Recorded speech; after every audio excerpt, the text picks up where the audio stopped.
नमस्कार प्रिय विज्ञजनों। आज हम कक्षा 9 हिंदी की पाठ्यपुस्तक क्षितिज भाग 1 के काव्यखंड से प्रसिद्ध कश्मीरी कवियत्री लल देद के बारे में अध्ययन करेंगे। तो आइए। लल देद कश्मीरी भाषा की लोकप्रिय संत कवियत्री लल देद का जन्म सन 1320 के लगभग कश्मीर स्थित पामपोर के सिमपुरा गांव में हुआ था। उनके जीवन के बारे में प्रामाणिक जानकारी नहीं मिलती। लल देद को लल्लेश्वरी, लला, लल योगेश्वरी, लला रिफा आदि नामों से भी जाना जाता है। उनका देहांत सन 1391 के आसपास माना जाता है। तो जन्म 1320 के आसपास और देहांत 1391 के आसपास माना जाता है। लल देद की काव्य शैली को वाक कहा जाता है। लल देद की काव्य शैली को वाक कहा जाता है। वाक, जिस तरह हिंदी में कबीर के दोहे, मीरा के पद, तुलसी की चौपाई और रसखान के सवैये प्रसिद्ध हैं, उसी तरह लल देद के वाक प्रसिद्ध हैं। अपने वाकों के जरिए उन्होंने जाति और धर्म की संकीर्णताओं से ऊपर उठकर, संकीर्णताएं होती है छुटपन, छोटी बातें से ऊपर उठकर भक्ति के ऐसे रास्ते पर चलने पर जोर दिया जिसका जुड़ाव जीवन से हो। उन्होंने धार्मिक आडंबरों का विरोध किया और प्रेम को सबसे बड़ा मूल्य बताया। धार्मिक आडंबरों का विरोध किया और प्रेम को सबसे बड़ा मूल्य बताया। प्रेम को लोक जीवन के तत्वों से प्रेरित लल देद की रचनाओं में तत्कालीन पंडिताऊ भाषा संस्कृत और दरबार के बोझ से दबी फारसी के स्थान पर जनता की सरल भाषा का प्रयोग हुआ है। कौन सी भाषा? जनता की सरल भाषा, आम जन की जो भाषा थी उसका प्रयोग हुआ है। यही कारण है कि लल देद की रचनाएं सैकड़ों सालों से कश्मीरी जनता की स्मृति अर्थात यादों में और वाणी में आज भी जीवित हैं। वे आधुनिक कश्मीरी भाषा का प्रमुख स्तंभ मानी जाती हैं। आधुनिक कश्मीरी भाषा का प्रमुख स्तंभ मानी जाती हैं। पाठ परिचय। कविता का भाव यहाँ बताया जा रहा है। विद्यार्थियों को भक्ति काल की व्यापक जनचेतना और उसके अखिल भारतीय स्वरूप से परिचित कराने के उद्देश्य से यहाँ लल देद के 4 वाकों का हिंदी अनुवाद प्रस्तुत किया जा रहा है। पहले वाक में लल देद ने ईश्वर प्राप्ति के लिए किए जाने वाले अपने प्रयासों की व्यर्थता की चर्चा की कि ईश्वर प्राप्ति के लिए जो प्रयास कर रही है वो सारे व्यर्थ चले जा रहे हैं। ऐसा पहले पद में है, पहले वाक में है। दूसरे में बाह्य आडंबरों का विरोध करते हुए ये कहा गया है कि अंतःकरण से समभावी होने पर ही मनुष्य की चेतना व्यापक हो सकती है। जो अंतःकरण से समभावी हो जाए, अंतःकरण किसे कहते हैं? चित्त, मन, बुद्धि और अहंकार, इन जो चारों का संगठन है वो अहंकार, वो अंतःकरण कहलाता है ना। तो अंतःकरण से समभावी, समदृष्टि, समान भाव रखने वाले मनुष्य की चेतना व्यापक हो सकती है। ऐसा दूसरे शब्दों में इस मायाजाल में कम से कम लिप्त होना चाहिए। और तीसरे वाक में कवित्री के आत्मालोचन की अभिव्यक्ति है। वे अनुभव करती हैं कि भवसागर से पार जाने के लिए, भवसागर संसार सागर, ये जो दुनिया है ये एक बड़े समुद्र के समान है, सागर के समान है। तो इससे पार जाने के लिए, उस परम धाम को जाने के लिए सद्कर्म ही सहायक होते हैं। सद्कर्म, अच्छे कर्म, भेदभाव का विरोध और ईश्वर की सर्वव्यापकता। ईश्वर की सर्वव्यापकता अर्थात ईश्वर सब जगह व्याप्त है, ईश्वर सर्वव्यापी है। सर्वव्यापकता का बोध चौथे वाक में है। लल देद ने आत्मज्ञान को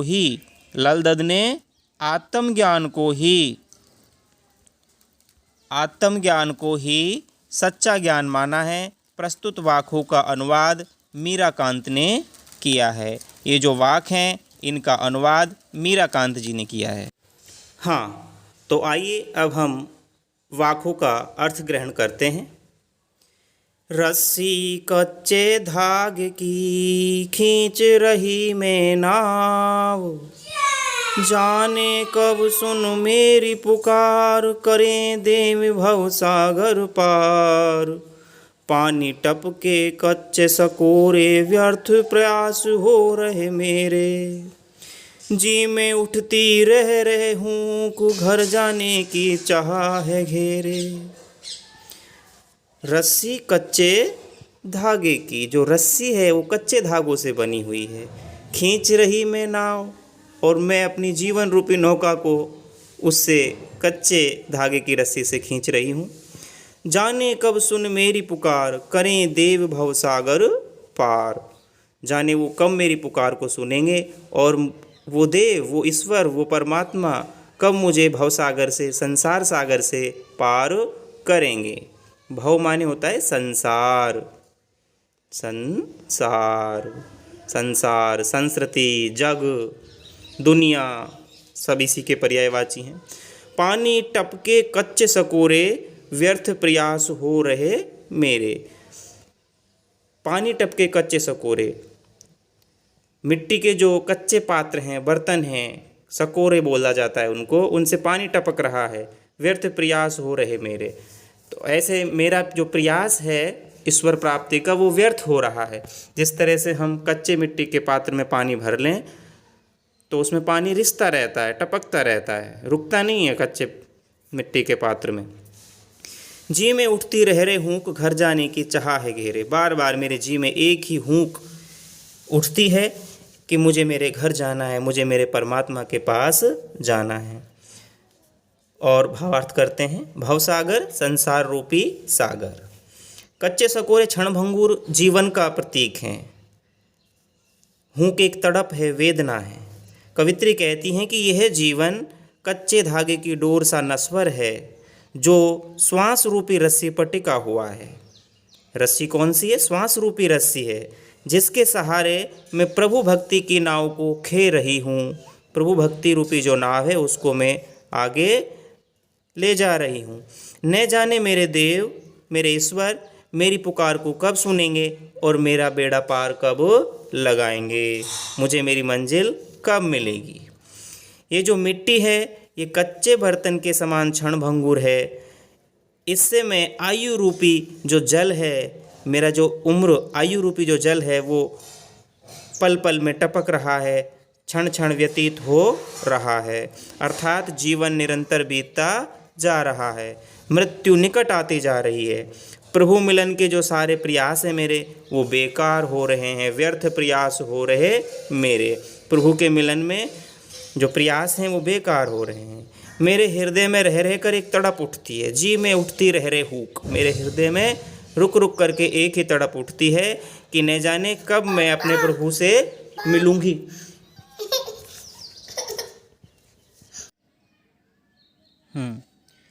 जी में उठती रह रहे हूक, घर जाने की चाह है घेरे। जीवन, जी में, उसके मन में एक ही बात बार बार आ रही है कि मुझे मेरे घर जाना है, मुझे मेरे परमात्मा से मिलना है। काव्य सौंदर्य की दृष्टि से यहाँ देखें तो नाव, नाव जो शब्द है यहाँ ये प्रभु भक्ति के लिए आया है और रूपक अलंकार है। प्रभु भक्ति रूपी नाव, प्रभु भक्ति रूपी नाव। और रह रहे शब्द में पुनः रुक्ति प्रकाश अलंकार है। पुनः रुक्ति प्रकाश एक अलंकार होता है जहाँ एक शब्द क्रम से बार बार आए और उसके अर्थ में कोई परिवर्तन ना हो। रह रहे, धीरे धीरे, आगे आगे, जल्दी जल्दी, तो ये सारे पुनः रुक्ति प्रकाश अलंकार के उदाहरण होते हैं। तो आइए अब हम दूसरी वाक्य को पढ़ते हैं। खा खा कर कुछ पाएगा नहीं, ने खाकर बनेगा अहंकारी। सम खा तभी होगा संभावी, खुलेगी सांकल बंद द्वार की। कितनी बड़ी बात कही है कवित्री ने। खा खाकर कुछ पाएगा नहीं, न खाकर बनेगा अहंकारी। सम खा तभी होगा संभावी, खुलेगी सांकल बंद द्वार की। अहंकारी घमंडी जो व्यक्ति है, समभाव जो है, मध्यम स्थिति को समभाव कहा गया है, समानता की जो भावना रखने वाला है। सांकल कुंडी, बंद दरवाजा खुल जाएगा। कवित्री कहती है मनुष्य तो सांसारिक भोगों में लीन मत हो, दुनिया के जो भोग विलास हैं इनमें तू लीन मत हो। भोगों से कुछ मिलने वाला नहीं है, लेकिन भोगों का हमें पूर्ण त्याग भी नहीं करना है। ने खाकर बनेगा अहंकारी, यदि तू भोगों को पूर्ण रूप से त्याग देगा तो फिर तू क्या बन जाएगा? अहंकारी बन जाएगा। तेरे मन में अहंकार उत्पन्न हो जाएगा।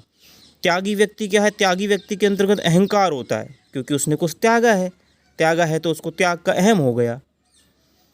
और यदि तू खा खाकर कुछ पाएगा नहीं और न खाकर बनेगा अहंकारी। सांसारिक भोगों में लीन भी मत हो।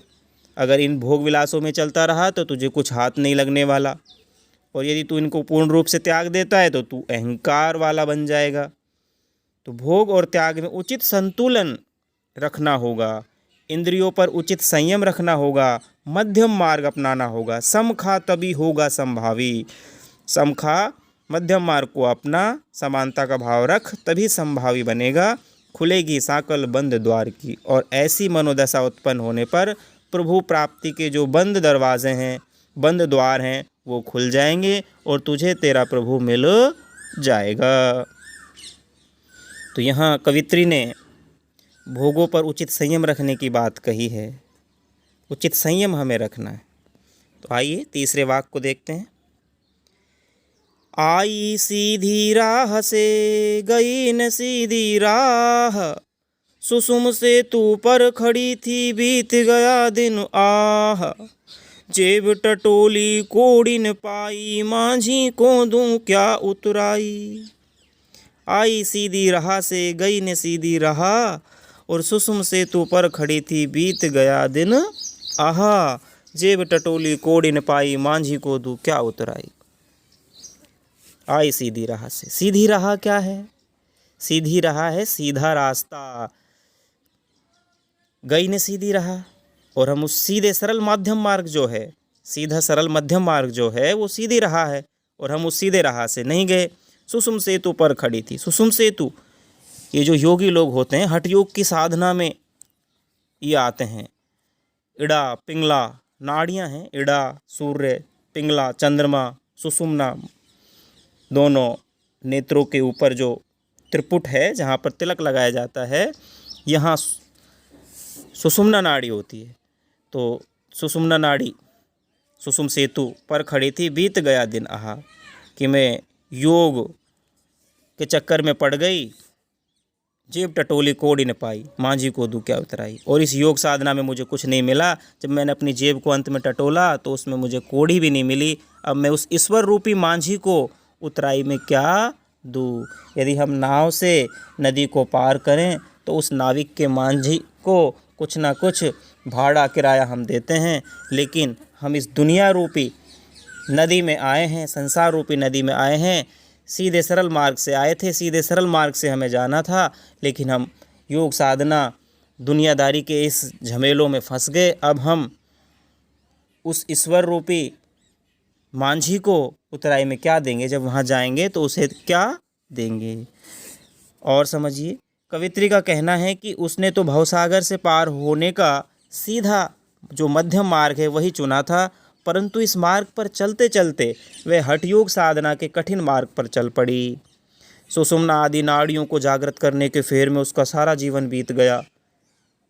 योग में, ध्यान में वो चली गई। वह उद्धार के लिए कुछ भी पूंजी नहीं कमा सकी, खुद के उद्धार के लिए कुछ भी पूंजी कमा नहीं सकी।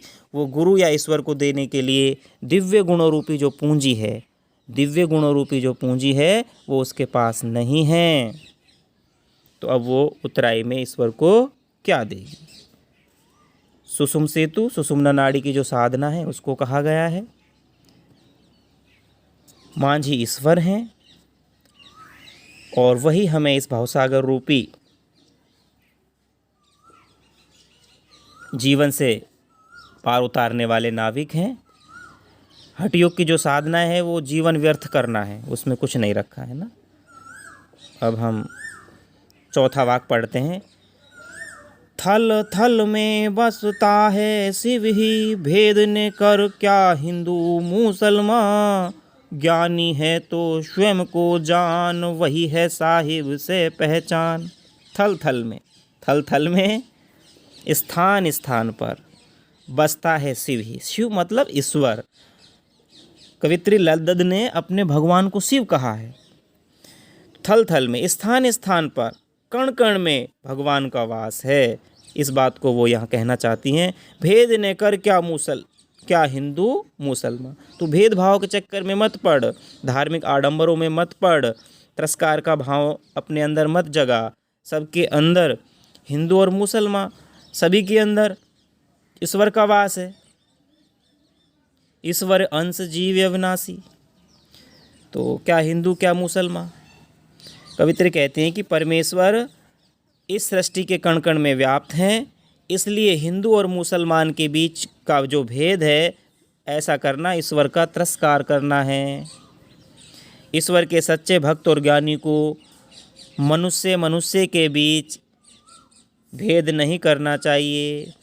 ज्ञानी है तो स्वयं को जान, वही है साहिब से पहचान। यदि तू सच्चा ज्ञानी है, आत्मज्ञानी है, स्वयं को जानने वाला है, ज्ञानी है तो स्वयं को जान। यदि तू ज्ञानी है, आत्मज्ञान रखता है, तो अपने आप को जान। जो अपने आप को जान लेता है वही ईश्वर को भी जान लेता है, वही है साहिब से पहचान। तो पहले हमें स्वयं को जानना होगा। स्वयं को यदि हमने जान लिया तो समझो हमने भगवान को भी जान लिया। क्योंकि आत्मा सो परमात्मा, पिंड में सो ब्रह्मांड में। परमात्मा आत्मा रूप से सभी के भीतर विद्यमान है। यहाँ हमें ये ध्यान रखना है कि कवित्री ने अपने भगवान को शिव शब्द से संबोधन किया है। और कवित्री ने हिंदू और मुसलमान के जो बीच भेद है वो न करने की बात यहाँ पर कही है। हाँ, प्रश्न अभ्यास प्रश्न कर लेते हैं। रस्सी यहाँ किसके लिए प्रयुक्त हुआ है और वह कैसी है। रस्सी जो शब्द है वो यहाँ पर जीवन जीने के जो साधन हैं, जो दुर्बल साधन हैं, कमज़ोर साधन हैं, उनके लिए प्रयुक्त हुआ है। वो रस्सी कैसी है। वो रस्सी कच्चे धागों से बनी है, अर्थात क्षणभंगुर है, वो कभी भी टूट सकती है, कच्ची रस्सी है। जीवन जीने के जो साधन अर्थात हमारे हैं वो दुर्बल हैं, कमज़ोर साधन हैं। दूसरा प्रश्न देखते हैं। कवित्री द्वारा मुक्ति के लिए किए जाने वाले प्रयास व्यर्थ क्यों हो रहे हैं।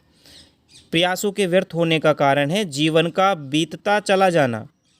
जीवन उम्र जो है वो बढ़ती जा रही है, हम मृत्यु के पास पहुंचते जा रहे हैं, और उसकी जो सारी उपासना पद्धति है वो व्यर्थ होती जा रही है, उसका कोई परिणाम नहीं निकल रहा है। इसलिए कवित्री ने यहाँ प्रयासों को व्यर्थ कहा है। तीसरा प्रश्न देखते हैं। कवित्री का घर जाने की चाह से क्या तात्पर्य है। यहाँ घर जाने की चाह ईश्वर से मिलन की व्याकुलता है। वो ईश्वर के पास जाना चाहती है। कहाँ जाना चाहती है। ईश्वर के पास, ईश्वर से मिलना चाहती है। चौथा प्रश्न देखते हैं। भाव स्पष्ट करना है। जेब टटोली कोड़ी न पाई। जब अंत में देखा कि हमारे पास क्या है तो हमारे पास कुछ भी नहीं निकला, अर्थात हठ योग की साधना में हम फंस गए और हमें सफलता नहीं मिली, हमें हमारा ईश्वर का मार्ग सुलभ न हो सका। खा खाकर कुछ पाएगा नहीं, न खाकर बनेगा अहंकारी। यहाँ पर जो लोग निरंतर भोगों में जीवन व्यर्थ करते रहते हैं उनके लिए कहा गया है कि खा खाकर, इन भोगों को भोग भोग करके, खाने का स्वाद, सोने का स्वाद, पीने का स्वाद, पता नहीं कौन कौन से स्वाद हैं, उनके चक्कर में हम पड़े हुए हैं। तो खा खाकर कुछ भी नहीं मिलेगा, हमें परिणाम कुछ नहीं निकलेगा, और न खाकर बनेगा अहंकारी। और जब हम इनको न खाने का अर्थात हम त्याग कर देंगे तो हम अभिमानी बन जाएंगे। तो दोनों ही दशाओं को न अपनाते हुए हमें मध्यम मार्ग को अपनाना है, तभी हमें प्रभु मिलन होगा। पांचवा प्रश्न देखते हैं। बंद द्वार की सांकल खोलने के लिए लद्दद ने क्या उपाय सुझाया है? कवित्री ने बंद द्वार की सांकल खोलने के लिए भोग और त्याग के बीच संतुलन बनाए रखने की बात कही है। न तो हमें भोगों में डूबे रहना है और न ही शरीर को कष्ट देना है, बल्कि बीच का रास्ता अपनाना है और हमें अपने प्रभु मार्ग पर आगे बढ़ना है। छठा प्रश्न देखते हैं। ईश्वर प्राप्ति के लिए बहुत से साधक हठ योग जैसी कठिन साधना भी करते हैं, लेकिन उससे भी लक्ष्य प्राप्ति नहीं होती। ये भाव किन पंक्तियों में व्यक्त हुआ है? ये जो भाव है देख लेते हैं। अभी पंक्तियाँ हमने देखी हैं। आई सीधी राह से, आई सीधी राह से। तीसरी जो वाक्य है वहाँ पर ये आया है, आई सीधी राह से गई ने सीधी राह, सुसुम सेतु पर खड़ी थी बीत गया दिन आह, जेब टटोली कोड़ी न पाई मांझी को दू क्या उतराई। तो इन पंक्तियों में ईश्वर प्राप्ति के लिए बहुत से जो साधक हैं हठयोग जैसी कठिन साधना करते हैं, ये भाव इन पंक्तियों में व्यक्त हुए हैं। सातवां प्रश्न देखते हैं। ज्ञानी से कवित्री का क्या अभिप्राय है? अर्थात ज्ञानी कौन है? ज्ञानी से कवित्री का अभिप्राय है जिसने स्वयं को जान लिया, आत्मज्ञानी, जिसने अपने आप को जान लिया। जो अपने आप को जान लेता है उसे ईश्वर की प्राप्ति हो जाती है। तो ज्ञानी से यहाँ कवित्री का तात्पर्य आत्मज्ञानी से है, स्वयं को जानने वाले से है। रचना और अभिव्यक्ति। हमारे संतों, भक्तों और महापुरुषों ने बार बार चेताया है कि मनुष्यों में परस्पर किसी भी प्रकार का कोई भेदभाव नहीं होता, वास्तव में होता ही नहीं है। लेकिन आज भी हमारे समाज में भेदभाव दिखाई देता है, जो कि अज्ञानता है। आपकी दृष्टि में इस कारण देश और समाज को क्या हानि हो रही है? आप देख ही रहे हैं कितनी हानि हो रही है। आपसी भेदभाव को मिटाने के लिए अपने सुझाव दीजिए। तो ये रचना और अभिव्यक्ति के हैं, ये कौशल आप जागृत कीजिए, अपने विचारों को व्यक्त कीजिए। पाठ्येतर संक्रियाएँ हैं। भक्ति काल में लद्दद के अतिरिक्त तमिलनाडु की आंदाल, कर्नाटक की अक्क महादेवी और राजस्थान की मीरा जैसी भक्त कवित्रियों के बारे में जानकारी प्राप्त कीजिए एवं उस समय की सामाजिक परिस्थितियों के बारे में कक्षा में चर्चा कीजिए। बिल्कुल कीजिए। लद्दद कश्मीरी कवित्री हैं, कश्मीर पर एक अनुच्छेद लिखिए। तो पाठ्येतर पाठ से हट के जो संक्रिया हमें करनी है इसको कीजिए। शब्द संपदा देख लेते हैं। वाक का अर्थ है वाणी। शब्द या कथन, ये 4 पंक्तियों में बद कश्मीरी शैली की गैर रचना है। कच्चे सकोरे स्वाभाविक रूप से जो कमज़ोर हैं, जिनका स्वभाव कमज़ोर है। रस्सी कच्चे धागे की, कमज़ोर और नासवान जो हमारे सहारे हैं, साधन हैं। नाव कौन सी? जीवन रूपी नाव। कौन सी नाव? जीवन रूपी नाव।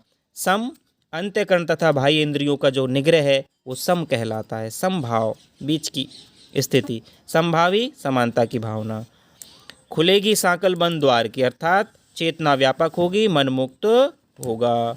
गई ने सीधी राह, जीवन में सांसारिक छल छद्मों के रास्ते पर चलती रही। सुषुम सेतु, सुषुम्ना नाड़ी रूपी पुल। हठ योग में शरीर की 3 प्रधान नाड़ियों में से एक नाड़ी है सुषुम्ना, जो नासिका के मध्य भाग भ्रमरंध्र में स्थित है। जेब टटोलना, आत्मालोचन करना, अपने आप को जानना, अपने आप के गुण दोषों का अवलोकन करना। कोड़ी न पाई, कुछ प्राप्त नहीं हुआ। कोड़ी पुराने समय के सिक्के थे। कोड़ी कोड़ी माया जोड़ी, जोड़ी लाख करोड़ी। मांझी ईश्वर, गुरु नाविक।